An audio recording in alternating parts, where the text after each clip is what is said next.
So first of all, I just want to say, Rabbi Miller, an old friend from our days in rabbinic school, it was a delight. I caught the end of your teaching. We were sending off our sixth graders with a blessing, but I managed to sneak in to catch the end. So thank you. And I also just want to hold the community in Boulder. I stepped out of a like really lovely lunch that I was having with a group of friends to find a message from an old college friend who'd been at the march. And so just holding that whole community, when we sent a message to our community, one of the things we said is, right, like Torah wasn't given to any one of us as individuals. It's given to us as a people, and that is how we stay strong, is as a people. And so there's something particularly profound, I think, about stepping into a night of study together. It's the thing that has kept our community united and strong over all these millennia, and so maybe tonight as well. And so we are gonna jump in. We'll see how I do. I gave myself some little timing cues, and we'll see how I do with them. Just a couple of notes. I see some familiar faces of people who have learned with me over the years, who know some of this stuff. But if you haven't learned with me, I'm thrilled to be learning together. I see Rabbi Zecher. So hi, Rabbi Zecher, and what an honor. And also thank you for your team putting this all together. It's such an incredible, I said, the logistics of it alone are probably worse than gathering all however many 100,000 of us at Sinai. So thank you for that. And just a note, I always say if I'm not interrupted, I assume you're bored or falling asleep, and so please feel free to jump in. One of the things I actually love about Zoom is the ability to jump in on the chat, and I will try to go back and forth. Also, please feel free to use the little hand raise emoji. It's really helpful. It tells us or tells me that someone has a question or a comment or a thought. We'll have some time built in for questions and conversations, but really. I am a New Yorker by soul, and so I speak very fast. And so if I jump past something and you want me to repeat it or explain it more deeply, please feel free to ask.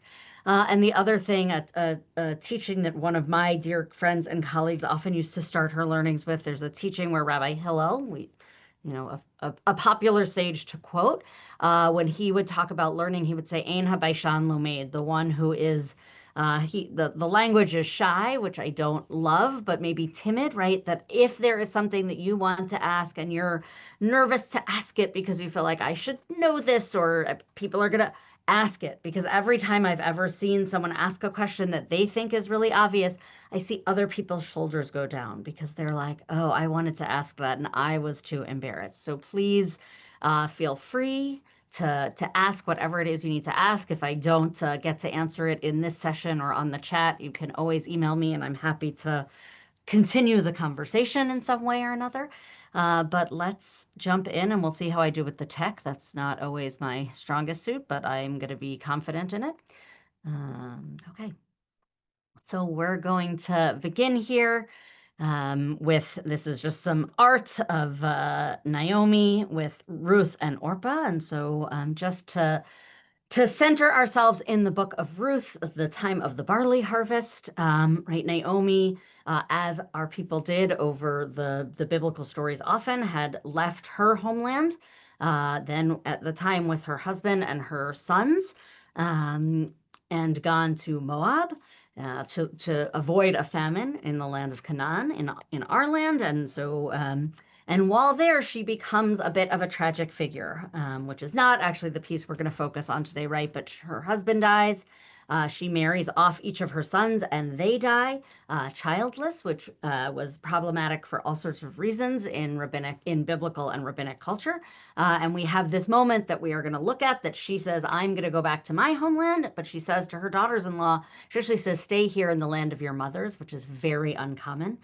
Usually it is in the land of your fathers, but here it is in the land of your mothers. And so we're going to look a little bit at notions of mothering and being mothered. And I want to name from the very start, because it's going to be my opening question, that I don't actually mean that as I think there is gendered language built in, but I don't think it actually has to be gendered. And so I'm going to invite you to take a moment as we start with the text to think about someone in your life who has mothered you in some way or another, and someone that you have mothered. And I really want you to be expansive in that question. So someone that has mothered you in some way or another, and someone that you have mothered. And I'm going to invite you, if you are feeling brave and want to put a name or a relationship or a brief story into the chat. I would love that, because that helps us bring these mothers of all sorts into our experience. And if not, you'll just sort of hold that thought and idea in your heart as we jump into this conversation. So we're going to begin. I'm aware that I can't, okay, with two texts from the book of Ruth. And again, those of you who study with me know that normally I would say, like, let's have someone else read, but because there's a lot of you and I can't see everyone while I have the text up, I'm going to jump in with the reading, and there will be plenty of time, I hope, for conversation. So this first text is the most well-known text from the book of Ruth, and this is the section that I was just sort of setting us up for, right? She is sent back. One of her daughters-in-law doesn't even like start the journey, doesn't even pretend. Orpah goes with them, and then the first time that Naomi says, like, you know what, you should go back home, be protected, be safe, Orpah's like, okay, that sounds reasonable, and she goes back. But Ruth, the other daughter-in-law, does not, right? Ruth keeps sort of walking with her, and they come to what I would say is a literal and spiritual crossroads. We have this moment where, sorry, I went ahead, of course, where again, Naomi says, go back to your mother's house. She literally says, like, there's still life in you. You can remarry, you can have children, you can have a whole life. And I'm closer to the end than you. So I'm just going to go back and sort of be this figure in my community.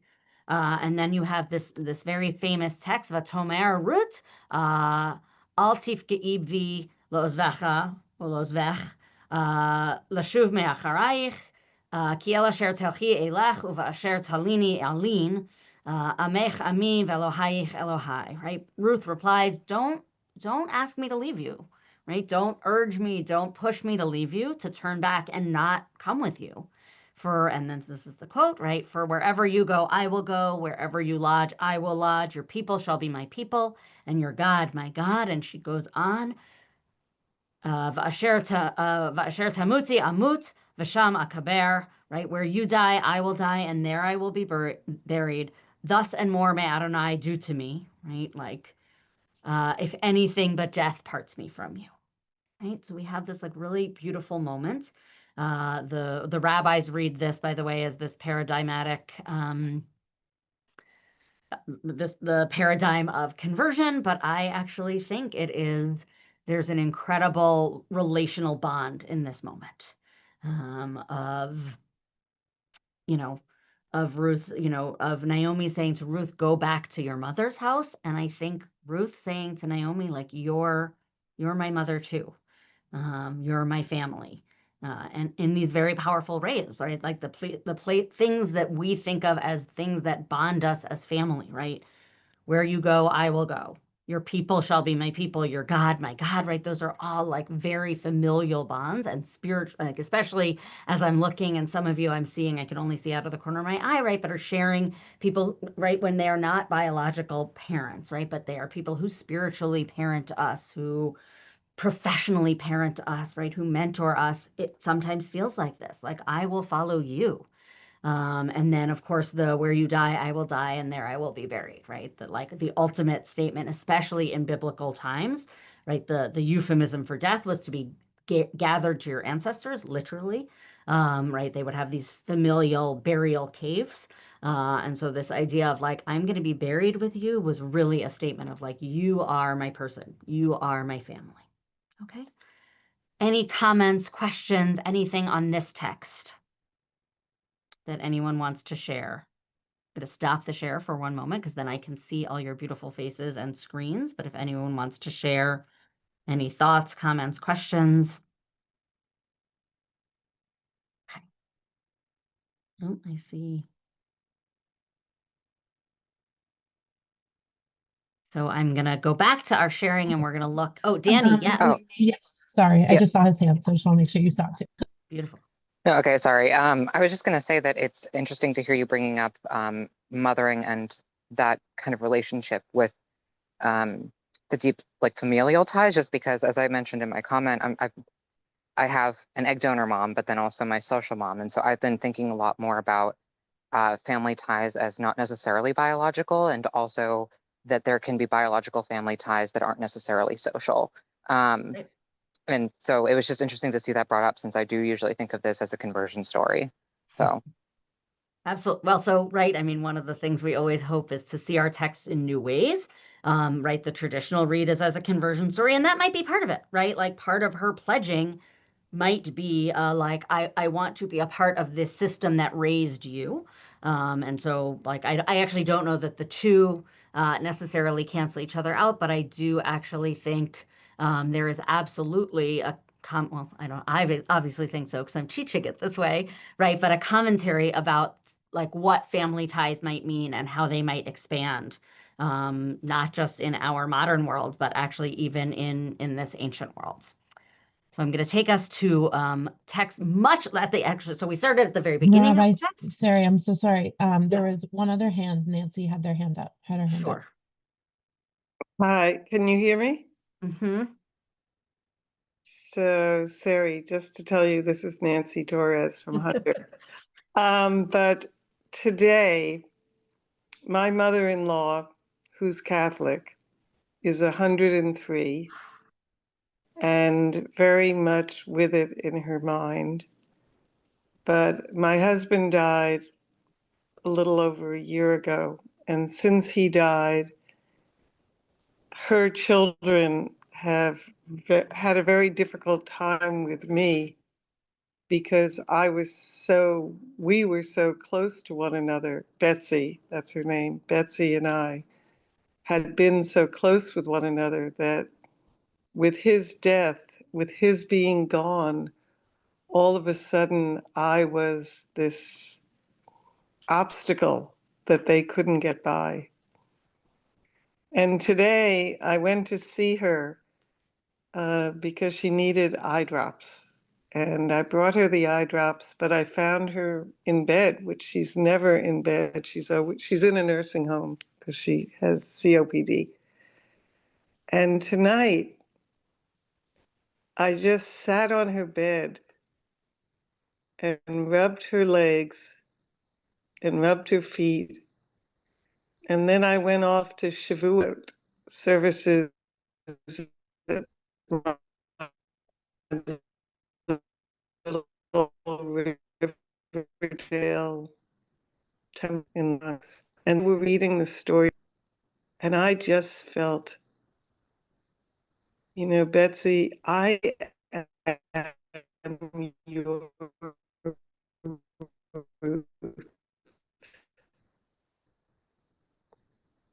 family dynamic. I hadn't been able to be that for her.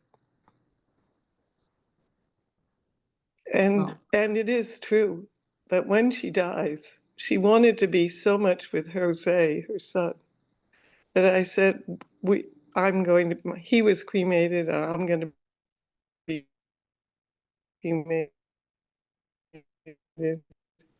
so Nancy, we're And I losing you said, a well, little bit, Betsy, and I you want to want make to sure we be, can get to you the could, text. okay, go ahead. But first of all, thank you, and I'm sorry for your loss. And I will say, I want to name, right, that the text and the story, they remove all the complicated family dynamics, right, because there is no other family. Well, Ruth has another family, right? But there's not the husbands aren't in the picture, right? It is a so they have removed some of those complicated family dynamics which could exist. And right, we don't know Ruth's family dynamics. So it's possible that she is both running towards Naomi and potentially running away from. We don't know that. So someone in the chat, I actually just responded to, I didn't get to see who it was, commented at the end sort of where we get with this story. And so I want to pull us to that piece. So we started at the very beginning. We're now going to come to the end, right? It's an incredible story. It is very woman centered.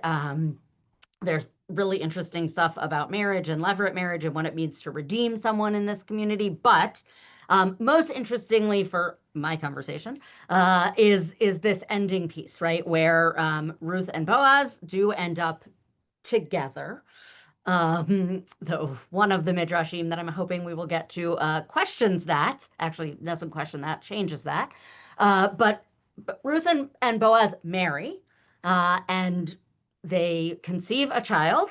And so you see this text right towards the end, Vayikach Boaz et Ruth, right? He takes her as a wife. V'tihi lo leisha, she becomes his wife, his woman. Vayavo alaha vayiten Adonai la heryon v'teled ven. So God, they come together. She gets pregnant. All God's doing in this text, and she has a son. And then there's this fascinating moment that we're gonna dive into a little bit.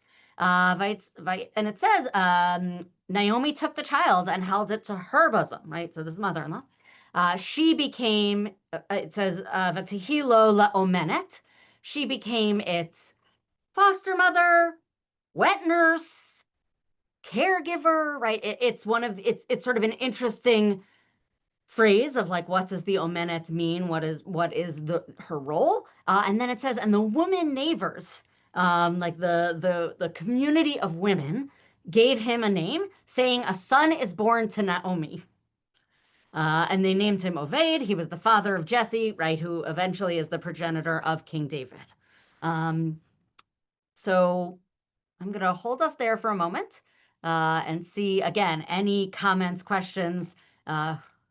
Someone in here, I can't actually see the name, Emily, right? You said, I think it's fun at the end that Ruth basically has two mothers, right? And so we see this. I think there's a bunch of different ways to read this moment. I think there's a sort of an ungenerous reading that I think the historic trope of mothers-in-law would certainly read this text one way, and I don't mean biblical trope, but I mean sort of the literary and popular culture trope of mothers-in-law, and maybe particularly Jewish mothers-in-law. That could be a whole text class on its own. Maybe that's next year's Tikkun Leil, right? Would suggest a particular reading. But I wanna see if we have any other sort of more generous readings, any other thoughts. So someone just asked, Shmuel asked, right, where is Ruth in the name giving of Oved? And that is one of the questions, right? Apparently she is either not present, or again, maybe a generous reading is they're all sitting around. I sometimes tell the story, my daughter, when we did not find out the sex of either of our children. And so when my daughter and I had a son's name in mind, and then when she was born, I was like, oh, what do we do? And my memory of it, which might be a little hazy, right, was that my husband and I were sort of tossing around names, and our anesthesiologist, who happens to be a religious Jew, was like, oh, I get your vibe. And he started throwing in names, right? And so we did not take his suggestions. It was my husband's idea. But, right, there could be this vision where all the women of the community are sitting around with this baby and, tossing out names, and they come upon Oved, and everyone's like, yes, including Ruth. It's sort of unclear. And then this question of, does the son belong to Naomi because her sons are dead? Not exactly. Right? Like the challenge is Boaz has done the work that he needs to do to redeem the family. So in theory, this should be Boaz and Ruth's child. But there is this interesting dynamic that we've now seen between Ruth and Naomi. And so we are sort of left with this question. Aliza, you have been very patiently waiting with your hand up. Yes, there's something, if you could and then you didn't necessarily bring back up the text, the slide again, but something I was very a theme that I'm connecting very strongly with in this text, this idea of wherever where you go, I will go. Your people shall be my people, and all this stuff. This sort of like this choosing of this whole new path, and this sort of like the special moment of womanhood. To me, that associates very strongly with actually the transgender experience. So like this, and oftentimes, I don't know about other people, but sometimes transgender women will get I guess pushback in the sense that like, oh, it's really hard to be a woman, like, you have to deal with misogyny, you have to deal with this and that, it's just not worth it, et cetera, but this sort of insisting, this choosing, this sort of pushing forward, and the sort of, showing of loyalty in a sense. That's something that I think actually can connect strongly with that experience. And I think that that kind of interpretation would be a deeper look into sort of the internals of how some of us are, when you may not know otherwise. Beautiful. Thank you for sharing. And I always say, like, I don't want to co-opt an experience that is not mine. I think I am not the first. There are many, many queer readings of this text. We're, again, I think, going to get to one of them briefly. And, I've also heard people in the queer community speaking about sort of again, that spiritual parent, right? A spiritual mother or a spiritual father who really helps guide them on particular parts of their journey. And I think that there's something to that here too, right? Of like what parents or mentors, right? Whatever, I always say in Hebrew, the word for parent, horim, is the same as for Torah or for teacher, right? Like it's someone that guides, right? And this idea that like at different parts of our lives, we might need different parents. And sometimes they're our biological parents and our relationship changes with them. And sometimes it really is like I need someone who shares my experience in a different way. Right. And so there's also like an incredible grief story that you read in here, right? Of Naomi, who has lost so much, but also Ruth, who's lost so much, and the ways that like grief can bring you together. Right? These are all, I think, underpinnings of the story that we can read. The story I want to take us to next is separate from all of those. I have been very taken over the last year and a half. Uh, or almost 2 years now with the poetry. I mean, always is Hebrew poetry. I love the Hebrew language. I love Hebrew culture. But particularly after October 7th, the poetry coming out of Israel has been so profound and so moving to me. And so hopefully, if this works, I'm going to bring this poem by a poet. She's also a rabbinic student. She may actually have been ordained. I don't want to take away her title. If so, I'm just not 100% sure. Named Osnat Eldar. I did not bring the Hebrew, but have it. For anyone who is interested, I can certainly share it. And this was written fairly soon after October 7th. And it was taught to me by Professor Rachel Korazim. And so I have actually a video of Jennifer Goodwin, the actress, reading it, but my tech skills are not good enough to do both of those things. So I will read it. I can actually put that link in the chat if anyone then wants to watch Jennifer Goodwin reading it. And this is called Mothers. So I again want you to think of literal and also expansive and what that might mean. They are gathering at night, one by one. She whose daughter was abducted and her bloodstained picture doesn't allow her any peace. She whose son fell in battle. She whose children will remain forever in the little safe room in the corner of the house on the kibbutz. She who remained mute on the other end of the line, scratching the horrors onto her skin. She who whispered from time to time to him or to her, I love you, I am with you, I am here. Hello? She who wasn't able to say goodbye. She who was holding on to a fragment of a film clip showing him alive. She who woke up on Shabbat with the knowledge of death germinating within her. At night in my darkened room, they are wandering in circles, drooped shoulders, restless, sleep crazed. Mothers, if only they could change places with the boy or the girl, ready for captivity or death. Mothers, not yet used to wandering, they come to me at night, one by one.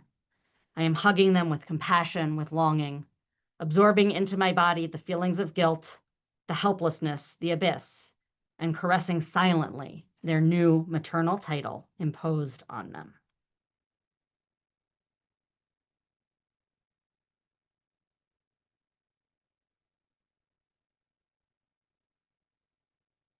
So, in a moment, I'm going to take us to an American poem. I promise Hebrew poetry. This one's American. And want to name, as I was reading it, that it's written by an Israeli, right, about her experience. And I could imagine a mother anywhere in the world, right, writing those words.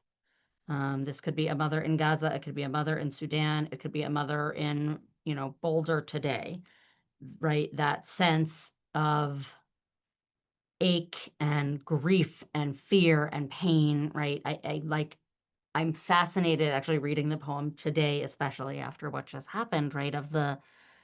On the one hand, the very specificity of this mother's experience, right? Of the kibbutz and the safe room and this language that I think, at least for me as a reader, makes it uniquely Israeli. And also, I think language and experience that makes it universal. And like it's a good reminder, maybe for me, for all of us, of on the one hand, the specificity of our pain and also the universality of grief.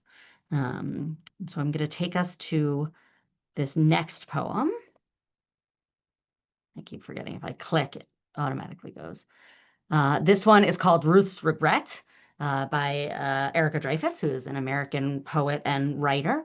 This one obviously is like directly connected to the Book of Ruth, right? It is.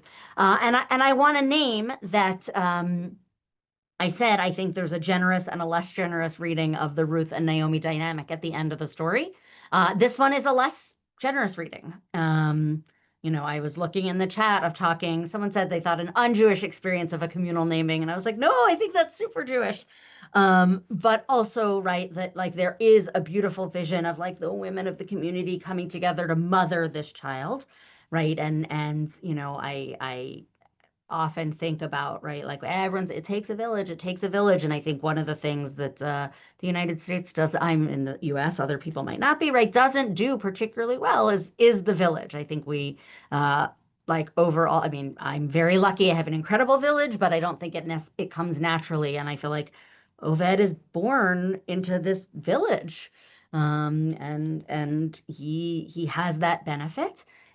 Here, Erica takes us through her imagining of Ruth's experience. And so I'm going to name that, and then I have a couple questions for us to mull over. Once I'd have done anything for Naomi, anything at all, willingly. Wherever you go, I will go. Wherever you lodge, I will lodge. Your people shall be my people, and your God, my God. I kept my promises, didn't I? I went to Bethlehem and to the barley fields and to Boaz. But no one told me how far this road would go. No one said that as soon as I bore my baby, the woman would carry him away, chanting a chorus of blessings, not on me, on her.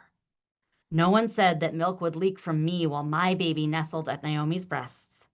Even if I loved her with the love of 7 sons, and I'm not saying that I don't, I'd not relinquish my child, not without regret so strong that it paralyzes and silences me forever.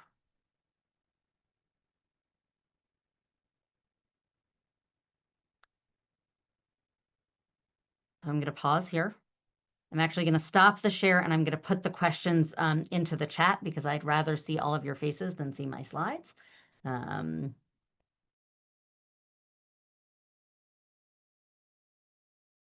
Somehow I got muted. I want to open up to these questions and then any other comments or thoughts that you have about the text. So the first question I'm going to ask, like, how do these 3 texts, right? So you have the Book of Ruth, you have this poem, this Israeli poem by Osnat Eldar, and then you have this American poem, Ruth's Regret. How do they each reimagine or respond to the role of women, particularly in terms of motherhood and obligation and sacrifice? So that's a big question about these texts. And then in what ways do both, I would say, maybe all 3, right, in different ways, use these intergenerational relationships to explore their themes, right? Whether it's redemption, continuity, personal transformation. And then a third question, right, of how these 3 texts use reinterpretation, right, of scripture, of history, of personal memory, right? I think they all reinterpret in some way or another to challenge dominant narratives about faith and identity and belonging. So if anyone wants to jump in with any of those, the questions are in the chat. I will put them back up because I know they're long questions. I'm looking in the chat.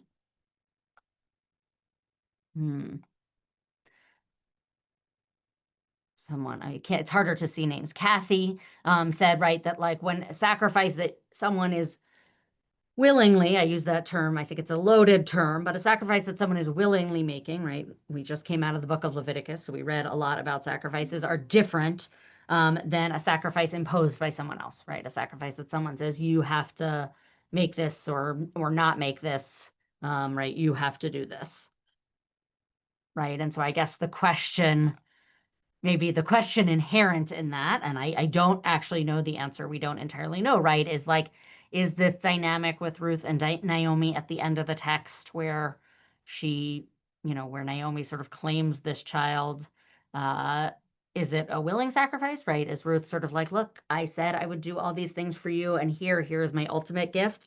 Or is it, I'm struck by the end of the Eldar poem, right? This new maternal title that they didn't ask for, right? Which I think in that case is bereaved mother, sort of lost mother, childless mother, whatever language, and like what's Ruth's title in this dynamic, right? If it's like a child is born to Naomi, like where does that put Ruth?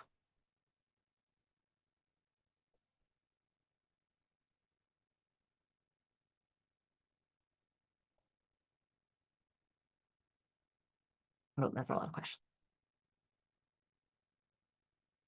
Yeah, Shmuel. Oh, let's unmute you. Yes, somebody has to be the first one. So I think only about Naomi, that the role of a grandmother who lost her two sons and see her first a grandchild in her hands is so important. As a grandfather, I know this feeling, and I'm happy that the book of Ruth has emphasized this point. It has nothing with Ruth to do with Ruth. She has loved Oved and hold him in her arms every evening. I'm sure of it. But the granny has her life prayer, life wish, got it at last, and that's what the book want to make exclamation mark. That's one point that I thought about. Right. I mean, I would say for sure that is the like beautiful, sweet, like nachat or nachas, generous reading for sure, right? Of like you have a grandmother, right, who has suffered tremendous loss, right? Never thought she would see this day, right? Literally, because, she lost all of her sons and then has this moment. It's an interesting question, right? Like the biology pieces and so right. I think the generous reading is exactly that. Like you have the proud Safta and she's holding this baby and everyone's excited for her, right? All of her friends, like it's a, like I picture like the daughter-in-law came to visit and she had a party for all her friends to meet the grandchild. That is for sure the generous reading. And I think there's really complicated readings in it too. Leslie.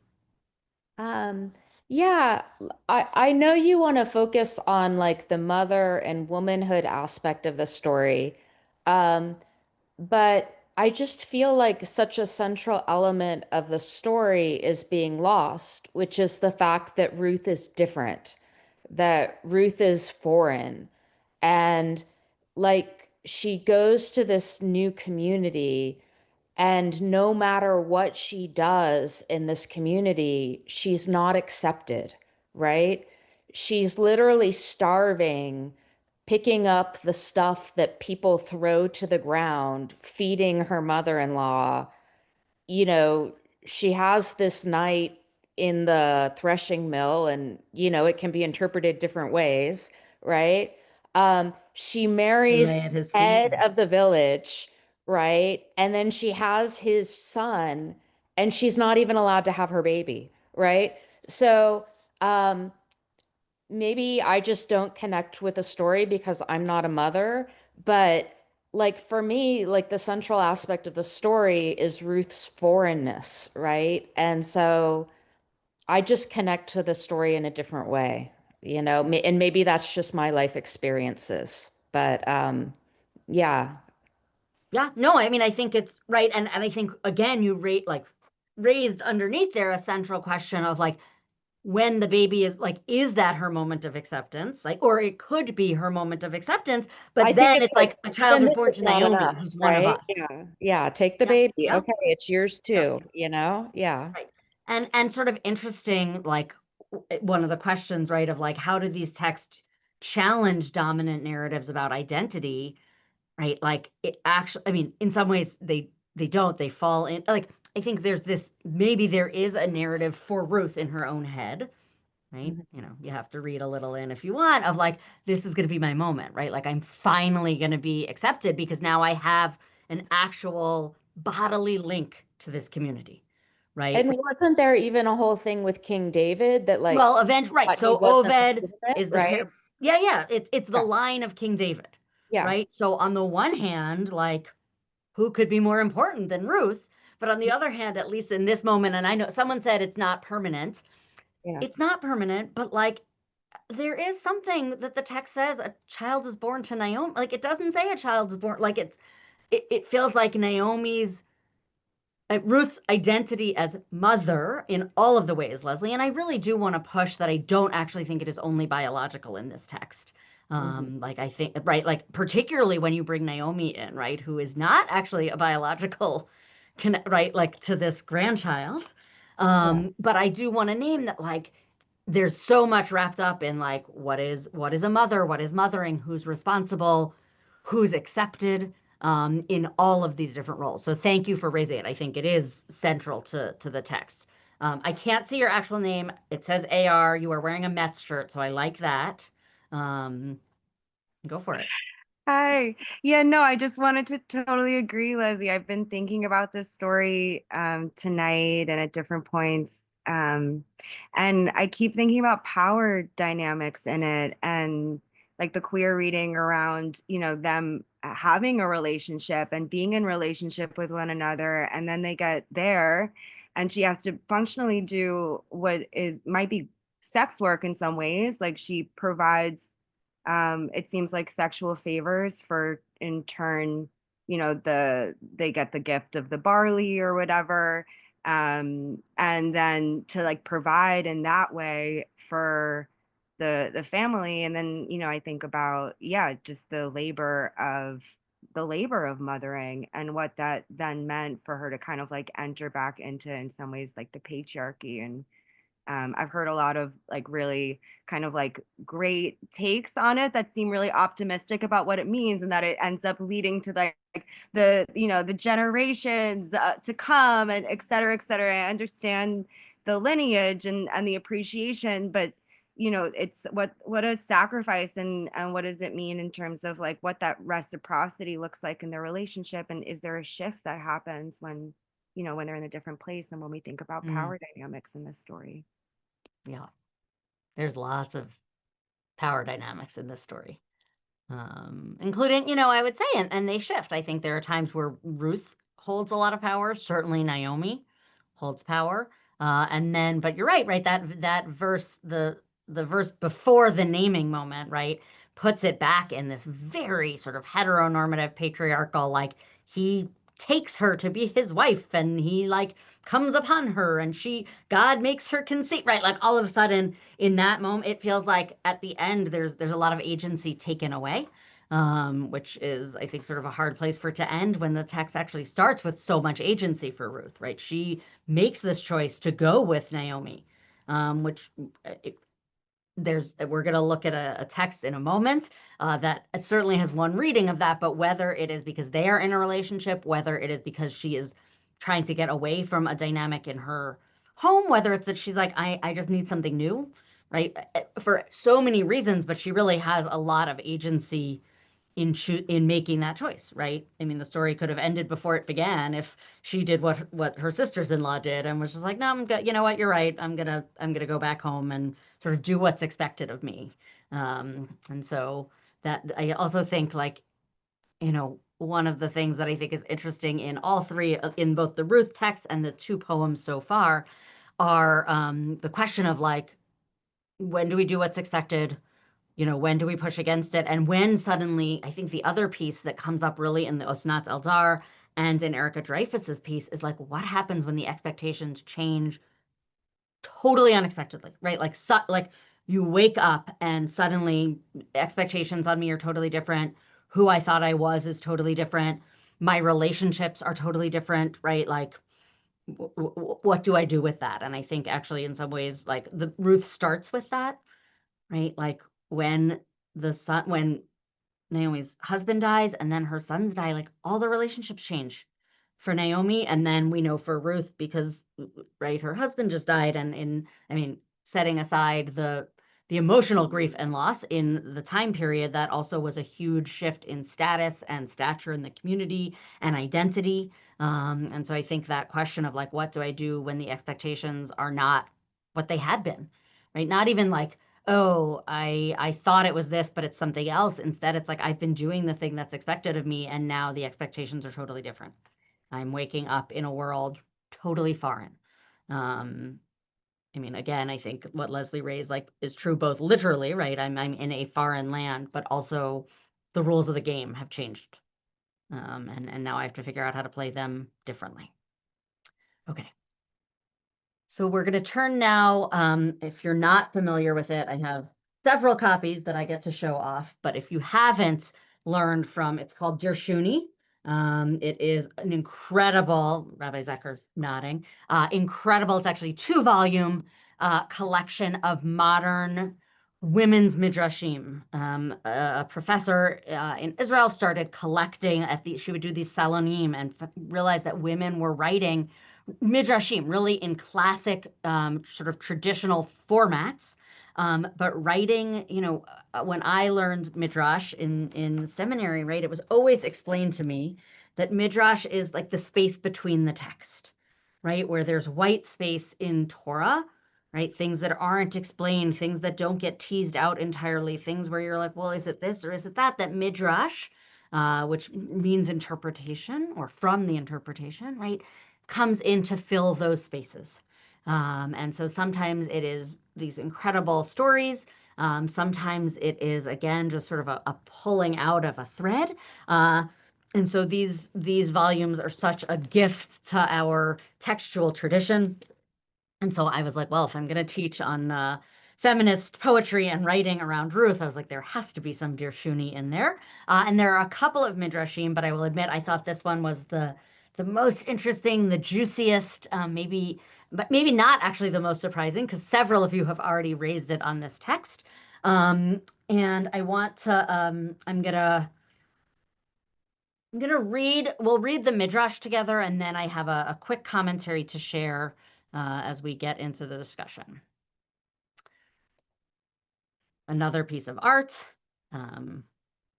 I believe this is meant to be Orpah getting ready to leave. This is Ruth and Naomi. Take of what you will. Okay, so it's interesting. The Hebrew version is called Isha, Beit Isha, women in a house of women, or the house of women. The modern Hebrew, the English translation was named The Love of Ruth and Naomi. Far be it from me, the translators are professional translators. I'm not sure that is how I would have translated it. Okay. So we're going to jump in. And okay, so it takes the text that we just looked at, right? Often Midrash starts with a single text from the part that we're talking about. And so here it is verse 17 in the 4th chapter of Ruth, the part we looked at the very beginning. It says, and the neighboring women named him to say, a son has been born to Naomi, and they named him Oved. He's the father of Jesse, who was the father of David, right? So that's that text we looked at. And from where did the neighbors get the idea to name him for Naomi and not for Machlon, the original husband? After all, isn't it written, if brothers dwell together and one dies and has no son, the firstborn male to be born will establish the name of his deceased brother, right? So again, they're like rereading these relationships and imagining that Ruth's son is actually like the grandfather's brother, right? So again, the father's brother, right? So they really are, at least in that reading, imagining Naomi as the parent. But then we're going to change it, right? Rather, they saw the love of Ruth for Naomi like the love of Elkanah for Hannah, and called out, "For your daughter-in-law who loved you bore him, and she is better for you than 7 sons," which is, again, a quote from the book of Ruth. But if you remember your Rosh Hashanah Haftarah reading from the book of Samuel, where Hannah is the beloved wife of Elkanah. She has no children. She goes to pray desperately for a son and is granted a son, right? And so they are now reading Ruth and Naomi as the husband and his beloved, right? His preferred, right? So, when we see like she is better for you than 7 sons, they don't just mean like she's going to take care of you and she's going to do the emotional labor and all the things that I actually think Ruth does, but also like you are going to love her like the way she loved your son in this romantic marital relationship, right? And this is what the sages meant. They were the creators, which is they're going into a different text now. This means Boaz and Ruth. Precisely, and this is where they're going to go, right? So they're saying like, yeah, we get biologically, this is the child of Ruth and Boaz, right? We have this verse up above that makes it very clear they had sex, she gets pregnant, she has this child. They're like, we're not going to try to argue with that. But the creators and not the ones who gave birth. For on the night that he came to her, this is where Midrash gets fantastical. You have to suspend disbelief. It's nowhere in the text, right? For on the night that Boaz came to her, he died, right? So now for Nancy, right, like another man is out of the picture to make things, I don't know, less or more complicated. You decide. But I think for this text, we're going to make it less complicated. We're going to take another man out of the picture so we don't really have to worry about his role in parentage. And scripture says a son is born to Naomi. The son is born to none other than the one for whom his name is called and who rears him and who gives him life. And they reason from the sons of Aaron, who are called the posterity of Moses. And only Aaron's sons are mentioned, and they are called Moses' posterity because he taught them Torah. Right? So they are, I think, and you guys can correct me or challenge me. I like being challenged. Right? I mean, I think without a doubt, I mean, they are very open, the authors of this midrash, that it is a queer reading of the text. And also, I think they are teetering between Ruth and Naomi are in a relationship and are co-parenting, and the piece that I love both readings, but I also in the second paragraph think they are naming this idea of parenting beyond the biological. And parenting even beyond the immediate familial, right? That your parent might be the one who teaches you Torah. Your parent might be the one who inspires you. Your parent might be the one who sets you on your path, right? And it doesn't necessarily have to be the parent who is in the house with you, right? But here, this idea that Naomi is part of the parenting of this baby. And then why does scripture repeat, and the neighboring women named him, and they named him Oved? To teach you that it was not the elders of the town who gave him a name, right? It was not like we're going to bring him before the gates and, the elders of the town, the people with the power are going to name him. It was the neighboring women. For whenever the elders would be sitting at the gate with attuning their ears to what people were saying, the women would be walking about and paying attention to what they were doing, which I just kind of love as a commentary, just as a note, right? That the men are sort of sitting around and being like, well, I heard this and I heard that. And the women are like, I don't care what you heard. I'm telling you what we are seeing, right? And so the men might be saying, well, but Boaz redeemed her and this and that. And they're saying, yeah, but Naomi is helping parent this child.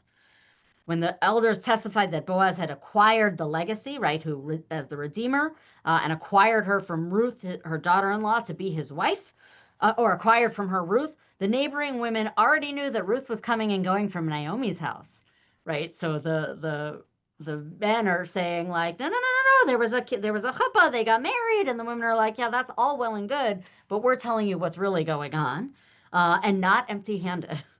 And when the neighbors blessed Boaz that he should establish a house in Israel and that his house should be like the house of Peretz in its time, the neighboring women already knew the boy's name, and they knew from the ways of Ruth and Naomi, right?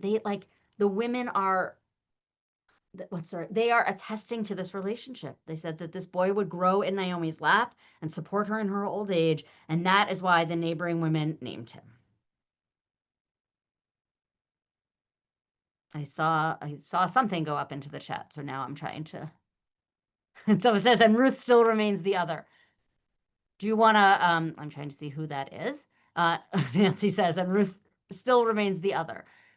Because I'm curious, right? Because again, right, I think she is a little bit erased from the story even in this. Eve, the question we're looking, this is not from the Tanakh, right? This is Midrash. This is particularly modern commentary, but it's commentary on the book of Ruth, chapter 4, specifically verses like 13 through 17. So there you go. I'm realizing that we are almost out of time, so I want to just take, if there's any more questions or comments. I'm going to share, hopefully this is going to work. I'm never certain of my ability to do this. Okay, let's see if this works. I'm going to share. This is a piece by Alicia Jo Ravens. She has a beautiful curriculum called Girls in Trouble, which centers on a lot of the female stories in Tanakh. I am hoping that this is going to work with the sound. You are going to tell me with a thumbs up or a thumbs down if it doesn't, but maybe close with this piece. I just want to name the text that I was going to share. Oh, wait, hang on, if I can pause the share for a second. This is a quote. Mona West, who writes the Queer Bible commentary, notes that Ruth is a queer ancestress, and it says she is not specific. Sorry, it's not coming up well. She's not specifically lesbian, but one who resists heterosexist or patriarchal family structures and redefines her relationships according to what will be most effective for her and for Naomi. When Boaz enters the picture, West sees the relationship as more of a triangle. And this I really love. Ruth, Naomi, and Boaz provide our community with an ancient example of the ways in which we have been creating our families. And so what I want to say is I think there's lots to read in Ruth and Naomi and Boaz of like these very typical family structures, right? I think in some ways Naomi craves that, and that's partly why they leave when they do and they do what they do. And also, I want to suggest again that there can be really expansive, powerful ways of reading images of mothering and being mothered and being parented as the other and as one of in this text. So I'm going to close us just with, here's a final question for you to consider. In what ways do these reinterpretations of the Book of Ruth challenge traditional readings? And in what ways do they uphold them? And how do they contribute to broader conversations we might have about identity and belonging? And so I'm going to close us with some music because that seems like a nice way to end. With again, thank you to everyone from the TI team for putting this together and making it happen. And wishing everyone a Chag Sameach. Can we hear it? Hear it? Yes, no.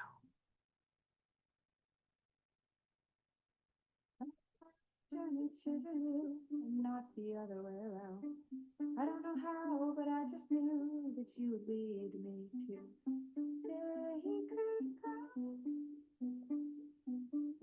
sacred ground. I was living in a place, but it was time for me to leave. I had lost all of my faith, but I was ready to leave.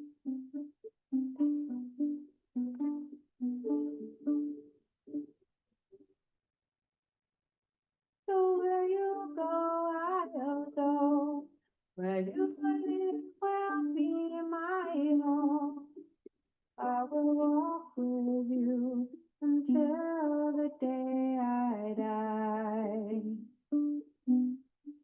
It won't always be easy. It won't always be sweet. But that's alright, as long as you're with me. In the middle of the night, I went and laid down by your feet. I knew that if the time was right, you would welcome me.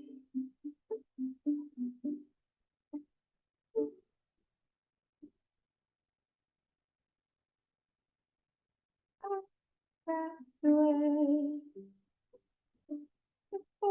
the break of day. By then I knew that you would come to me. And where you go, I'll go. Where you lead, will be my home. I will walk with you until the day I die. It won't always be easy. It won't always be sweet. But that's alright as long as you're with me. And all the people in the gate and all the elders, they shall say, we are the witnesses today to this covenant you made.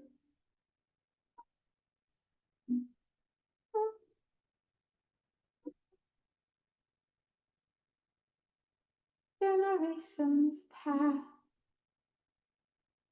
generations come, and now our separate histories are one. And where you go, I'll go. Where you live will be my home. With you until the day I die. It won't be easy. It won't always be sweet. But that's alright as long as you're with me. Yeah, that's alright as long as you're with me.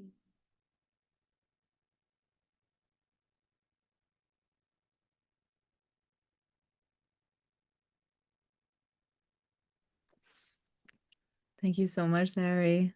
Thanks for being with us.